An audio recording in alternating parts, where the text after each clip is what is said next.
Hola, soy Mau Espinosa y esto es Let It Happen. Deja que suceda. Un espacio donde la lógica encuentra la táctica y ambas se cobijan en la emoción. Aquí hablamos de liderazgo, de cambio, de resultados con sentido. Porque el cambio no se planea, se provoca. Comenzamos. Hola, soy Mau Espinosa y esto es Let It Happen, deja que suceda. Un espacio donde hablamos de liderazgo, cambio y ejecución. Cuando el entorno deja de ser cómodo y dirigir requiere algo más que buenas intenciones. Vamos a empezar una serie de 3 podcasts para líderes que ya entendieron que el contexto cambió, que los resultados de hoy dependen más de cómo decides y ejecutas que lo que el entorno permite. En esta serie especial, liderar cuando el entorno no coopera, vamos a hablar de cómo aceptar la realidad actual, cómo ejecutar con disciplina bajo presión y cómo construir sistemas que sostengan resultados aunque el contexto no ayude. Si este contenido te aporta, suscríbete, compártelo. Eso siempre me va a ayudar y te lo voy a agradecer mucho. Comenzamos. Este primer episodio se llama Cuando el entorno deja de ser predecible. Cuando el entorno deja de ser predecible. Y vamos a hacer algo fundamental. Aceptar que el entorno en el que estamos hoy, el entorno que estamos liderando, la situación en la que nos encontramos hoy, es distinta. No para resignarnos, sino para dejar de pelear con la realidad y empezar a tomar mejores decisiones. Porque cuando el entorno deja de ser predecible, seguir liderando como antes no solo deja de funcionar, se vuelve peligroso. Y este episodio es el cierre de una etapa de introspectiva que veníamos de los podcasts anteriores, que habíamos hablado del arte de dirigirte a ti mismo. Y es el inicio de una conversación mucho más exigente. ¿Cómo liderar cuando la estabilidad ya no es opción? Entonces te invito a que leas o a que escuches este podcast. Si no has escuchado la serie anterior del arte de dirigirte a ti mismo, que es una serie también de 2 o 3 podcasts, te invito a que la escuches, porque se van conectando todas estas series. Quiero empezar desde algo que todos estamos viviendo, no desde una teoría y no desde una lectura aislada. Y para ponerlo en palabras simples, cuando digo yo, antes el entorno ayudaba, ¿a qué me refiero? Me refiero a que durante muchos años el líder operaba con un tipo de estabilidad funcional. Seguramente no era un paraíso, por supuesto que no, tenemos muchos años en esto. Siempre hubo presión de la marca, siempre ha habido competencia, siempre ha habido ciclos, pero el tablero era más legible. El entorno ayudaba porque las reglas del juego cambiaban más lento, porque el costo del dinero era más predecible, las cadenas de suministro eran más estables, la incertidumbre existía, pero no dominaba la conversación diaria. En otras palabras, podíamos planear con mayor confianza, podíamos equivocarte y corregir sin que el mundo se moviera 3 veces en una semana. Hoy, cuando digo que el entorno no ayuda, me refiero al opuesto. Hoy, el tablero se mueve mientras estamos jugando. Y eso cambia la manera de liderar y operar y dirigir. Hoy el entorno no ayuda, ¿por qué? Porque la volatilidad se volvió estructural. El costo del dinero y la inflación te presionan el flujo. Las decisiones políticas impactan negocios en semanas, no en años. Y la tecnología, especialmente la inteligencia artificial, está cambiando procesos y expectativas a una velocidad que no le da el tiempo al sistema humano de adaptarse. Ahora sí, dicho esto, vayamos al punto central que hoy nos tiene a todos con el radar prendido. Y es que vamos a entrar en este 2026 a la revisión del Tratado de Libre Comercio, el TEMEC o el USMCA. Y con ello un entorno de alta incertidumbre para Norteamérica y para México, particularmente para industrias profundamente integradas como lo que es la automotriz. Y aquí conviene recordar con calma qué es el TEMEC para nosotros. Este tratado nació hace muchos años para dar estabilidad, para ofrecer reglas claras de largo plazo, para permitir planeación, inversión y crecimiento. Para el mundo político es un tratado, para nosotros en la práctica es otra cosa.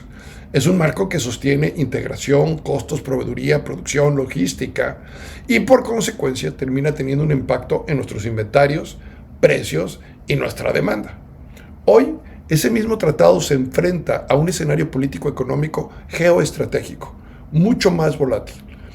Y eso lo sentimos, incluso antes de que cambie una sola línea del documento. ¿Por qué?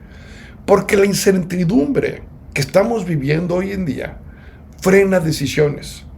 Y cuando se frenan estas decisiones, arriba, sentimos luego abajo. Porque la incertidumbre va creciendo como una cascada. Y no solo el tratado. Porque estamos viviendo al mismo tiempo presiones arancelarias que pueden aparecer como una herramienta política y de negociación para afectar costos o tiempos. Reacomodos geopolíticos que tienen redefiniendo quién produce qué y dónde. Relocalización de cadenas productivas, como el nearshoring, que abre oportunidades, pero que también queda en una narrativa ahorita y no se ve la ejecución completa. También va a cambiar reglas y prioridades. Las tensiones comerciales con Asia, que empujan a México a ajustar su postura comercial y a equilibrar relaciones. Decisiones unilaterales entre países que aumentan la volatilidad y reducen la certidumbre. Y una aceleración tecnológica, particularmente en la inteligencia artificial, que está cambiando la forma en la que trabajamos, producimos, decidimos y también lo que el cliente espera. México, además de todo esto que acabo de decir, está encontrando una posición muy particular en este momento histórico. Más integrado que nunca en Norteamérica. Eso lo vemos en cada una de las interacciones de los países. A lo mejor no en la narrativa, pero sí en mucha simbología. Y la simbología en política dice mucho. Pero también más expuesto a decisiones externas por lo mismo. Mientras redefine su relación comercial con Asia al mismo tiempo y ajusta, si se han dado cuenta, sus propias políticas arancelarias y productivas. Y todo esto se queda grabado. Todo esto está ocurriendo al mismo tiempo. Y todo esto se mueve con una rapidez que no nos da tiempo de ajustarnos. Entonces la certidumbre deja de ser la norma y la incertidumbre se convierte en el punto de partida. Ahora, con este contexto claro, espero que haya quedado claro, viene la confusión más común, o una de las confusiones más comunes y más costosas que estoy viendo hoy en día con líderes en la industria automotriz y en otros negocios. Porque muchos líderes están esperando certidumbre para decidir. No lo dicen así, pero se nota en las conversaciones entre líneas. Vamos a ver qué pasa con el tratado, esperemos a que se estabilicen las tasas, vamos a aguantar este semestre, cuando el mercado se aclare ajustamos. Y ojo, esto no nace de la falta de inteligencia, nace de algo muy humano. La incomodidad de decidir sin piso firme, cuando las cosas se tambalean. El problema es que el mundo no se va a detener para darnos ese piso, no se va a detener para dejar de tambalear. Y aquí es donde entra una idea muy poderosa que inclusive John Kotter nos lo dijo hace mucho tiempo, ¿no? No nos está diciendo solo cómo cambiar, nos está diciendo cómo entender el cambio. Durante muchos años tratamos el cambio como un evento, algo que llega, se gestiona y se supera. Y luego regresamos a la normalidad. Esto funcionaba cuando el cambio era episódico, cuando venía por olas. Hoy no es así. Hoy el cambio no es un evento, hoy es un evento permanente. Y aquí está el error de fondo. Seguimos liderando como si ese momento fuera temporal. Muchos líderes siguen esperando que esto pase, que se resuelva el tratado, que bajen las tasas, que se acomode el mercado. Híjole, pero yo no estoy seguro si eso vaya a pasar. No porque vaya a empeorar necesariamente, sino porque ya entramos a una dinámica distinta.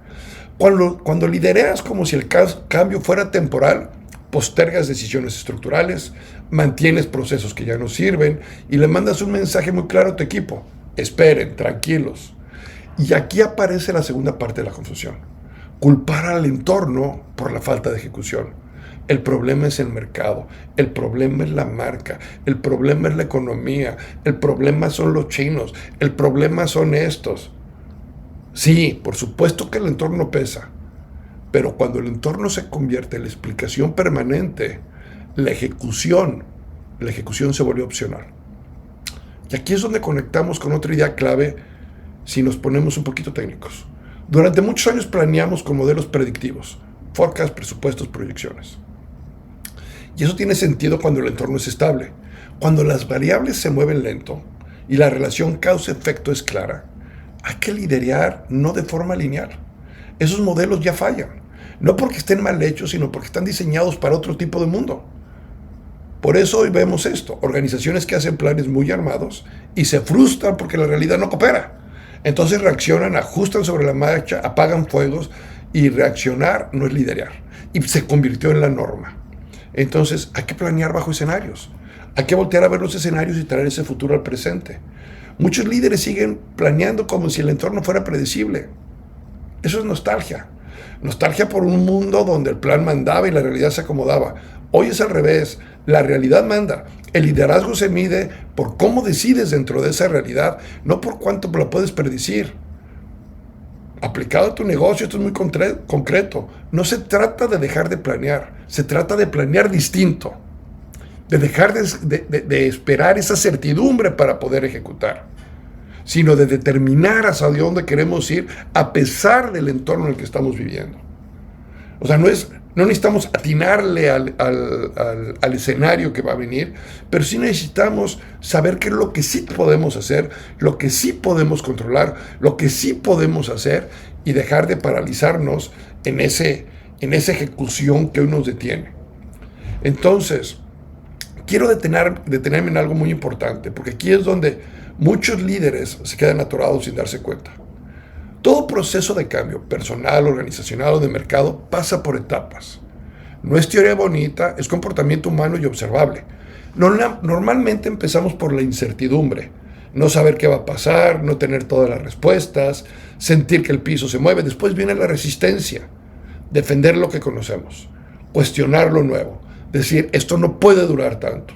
Luego, poco a poco, vamos caminando y vamos entendiendo, vamos aclarando, no porque el entorno se calme, sino porque nosotros empezamos a comprender la situación mejor. Y aquí es clave, aquí es donde la creatividad surge y donde eventualmente es el piso del crecimiento.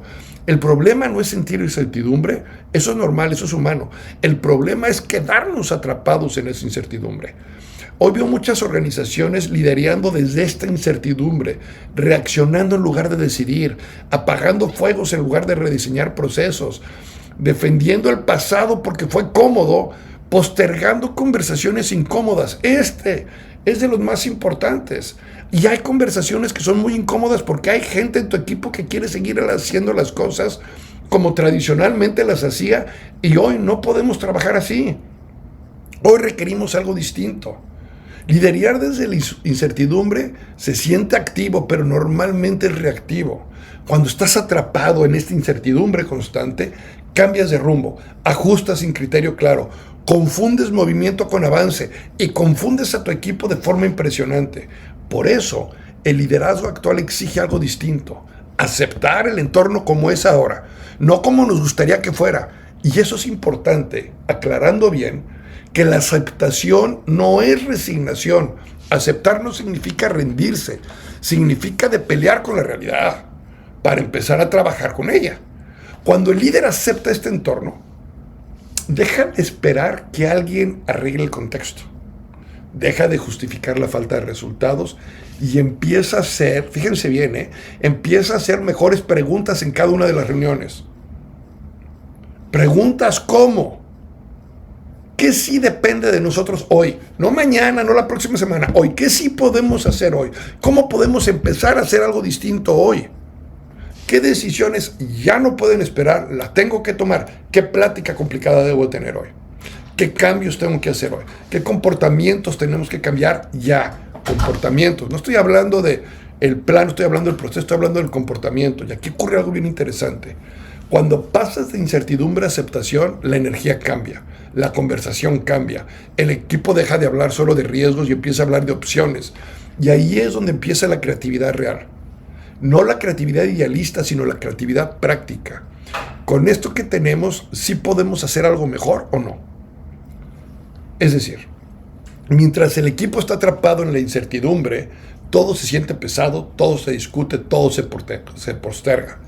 Cuando aceptas el entorno, se clarifican las prioridades, se definen los focos y se reduce la ansiedad operativa. Y eso no cambia porque el entorno mejoró, sino porque el liderazgo maduró. Entonces hablemos de aceptación.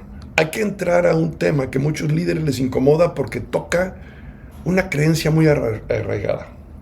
Durante muchos años nos enseñaron que liderar era planear bien, hacer buenos forecasts, tener presupuestos claros, definir escenarios. Y ojo, no estamos mal. Funciona muy bien, sigue funcionando el mundo lineal, los escenarios funcionan mejor hoy en día, las variables se movían lento, los ciclos eran más largos, la relación causa-efecto era relativa y clara. Algunos hemos empezado a cambiar para planear por Qs, pero con los sistemas complejos, demasiadas variables moviéndose al mismo tiempo, interacciones que no controlamos, decisiones externas que impactan rápido, tecnología acelerando expectativas, dejamos de hacer planeaciones hoy que tengan que ver con KPI, sino deben de ser más con comportamientos. Seguir planeando como si el entorno fuera predecible ya no es estrategia. Una vez más, es nostalgia. La realidad manda. El liderazgo se mide en cómo decides dentro de esa realidad con tu gente y cómo está trabajando. No porque el Excel aguante el número y el PowerPoint lo haga bonito. Se trata de cambiar la relación que tenemos con el plan. El plan ya no es una promesa, ya no es una hipótesis. Una hipótesis que se revisa, se ajusta y se cuestiona constantemente. Cuando nos aferramos al plan, en un entorno no lineal, nos frustramos, presionamos y terminamos exigiendo resultados que el sistema por sí mismo no puede dar. Cuando se entiende la complejidad, entonces tomamos decisiones más frecuentes, ajustamos con criterio y mantenemos una dirección sin rigidez. Entonces, tenemos que revisar rápido, tenemos que ajustar sin pánico y tenemos que corregir con disciplina. Ahora quiero que pensemos en la organización no como áreas separadas, sino como un sistema vivo, porque este es otro tema. De repente vemos el área comercial y el área de postventa y las áreas administrativas todas separadas.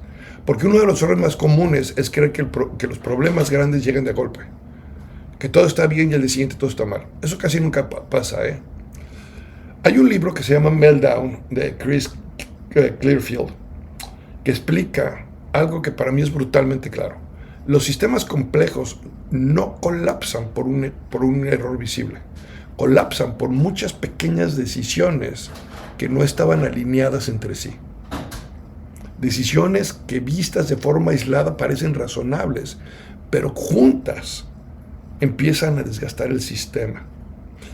Esto en una agencia los vemos todos los días. Cuando vemos las decisiones individuales de muchos gerentes, las decisiones son correctas en cada uno de los departamentos, pero no están alineadas con la estrategia del negocio. Y aquí es donde empieza a tronar el sistema. Aquí es donde nuestra dirección, nuestro gerente general, deja realmente de liderar por estar operando cada uno de los departamentos y no ve la alineación entre ellos. Entonces el inventario empieza a girar más lento, el costo financiero sube, el F&I deja de cooperar más, la absorción se cae, y esto realmente se convierte en un meltdown. O sea, no hay una explosión, no hay un momento dramático, hay un desgaste silencioso dentro de la organización, y algunos de ustedes sé que lo están viviendo, sé que lo están sintiendo. Entonces, como líder, no solo debemos de voltear a ver cada una de las áreas de forma independiente, tenemos que verlas como un sistema. Hoy nuestras agencias, nuestros concesionarios, nuestras franquicias ya son un ecosistema y las debemos de ver como tal porque todo afecta a todo. Debemos de saber conectar decisiones, alinear prioridades, anticipar consecuencias. No puedes decidir volumen sin pensar en margen, no puedes hablar de margen sin hablar de inventario. No puedes hablar de inventario sin hablar de plan piso, no puedes hablar de plan piso sin hablar de gente y de producción y de ejecución. Y no puedes hablar de todo esto si no hablas de carga de gasto vehicular que afecta directamente desde la absorción, etcétera, etcétera, etcétera. Y empieza a haber mucho ruido. Ahora, aun cuando el líder entiende todo este contexto y acepta su entorno, ajusta el plan y trata de conectar decisiones, hay algo más que puede sabotear todo ese esfuerzo sin que nos demos cuenta. Todo el ruido externo que está sucediendo. ¿Okay?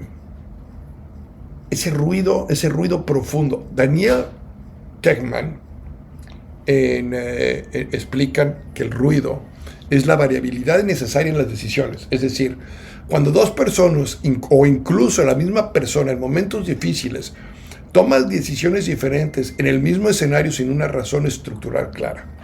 En palabras simples, no decidimos distinto porque el problema sea distinto, decidimos distinto porque nosotros estamos distintos, emocionalmente estamos distintos. Y no es lo mismo, y aquí entra la parte del lete, ¿no? La parte lógica sigue siendo la misma, la parte emocional en la que estamos tomando la decisión cambia. El ruido viene de todos lados. Cuando empezamos a tener ese exceso de información, cuando empezamos a escuchar noticias y noticias y noticias, buscando encontrar la noticia que nos va a aclarar las cosas y no la encontramos. Y entonces empezamos a tener presiones por resultados y empezamos a hablarle a distribuidores, a la asociación, amigos, para tratar de encontrar respuestas. Y las emociones empiezan a cambiar. Y aquí algo pasa muy peligroso con todo eso porque se amplifican los errores. Porque cuando hay estrés y ruido al mismo tiempo, se decide más rápido, se escucha menos, se justifica más. Entonces, vemos reacciones mucho más rápidas, pero no necesariamente pensantes. Y hay que decirlo con claridad. Ejecutar rápido no es ejecutar bien. Muchas veces creemos que estamos avanzando porque estamos ocupados, cuando en realidad estamos generando variabilidad, inconsistencias y desgaste. ¿Qué significa esto en la práctica? ¿Qué significa reducir ruido? Definir criterios claros de decisión. Estandarizar lo que sí se puede estandarizar. Quitar ambigüedades donde no aportan valor. Dejar menos espacio a la improvisación emocional. Por ahí debemos de ir. Ok, vamos cerrando nuestro podcast del día de hoy. El entorno no va a cooperar. No en 2026 y no después. Y decir esto no es ser pesimista, es ser honesto. Durante mucho tiempo el liderazgo estuvo asociado a la capacidad de prever, de anticipar y planear con precisión. Hoy el liderazgo es mucho más relacionado con la capacidad de operar bien, aun cuando no hay estabilidad. ¿Okay?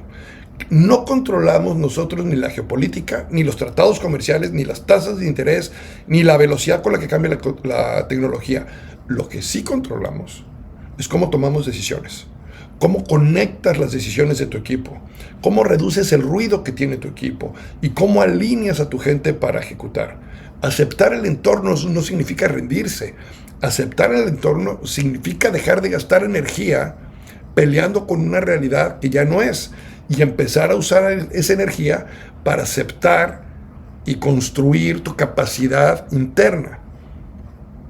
Por eso, en este episodio era necesario que antes de hablar de ejecución, antes de hablar de estrategia, antes de hablar de liderazgo proactivo, teníamos que hacer una pausa. Este es el mundo en el que estamos liderando hoy. Y el líder que no acepta esto sigue tomando decisiones para un mundo que ya no existe. Este episodio no fue para explicar el mundo, fue para ubicarte dentro de él. Porque una vez que aceptes que este entorno no coopera, dejas de esperar estabilidad y empiezas a hacerte la pregunta correcta, que sí depende de nosotros. En el siguiente episodio vamos a entrar justo ahí. Vamos a hablar de ejecución, de enfoque, de decisiones incómodas pero necesarias. Vamos a desmenuzar los enfoques que hoy defienden al dealer fuerte, no en teoría, sino en la operación diaria. Porque cuando el entorno no coopera, la diferencia no está en predecir mejor, está en ejecutar mejor. Esto es Let It Happen, deja que suceda. Nos escuchamos en el episodio número 2. Una vez más, si te gustó, comparte y te espero próximamente. Hasta luego.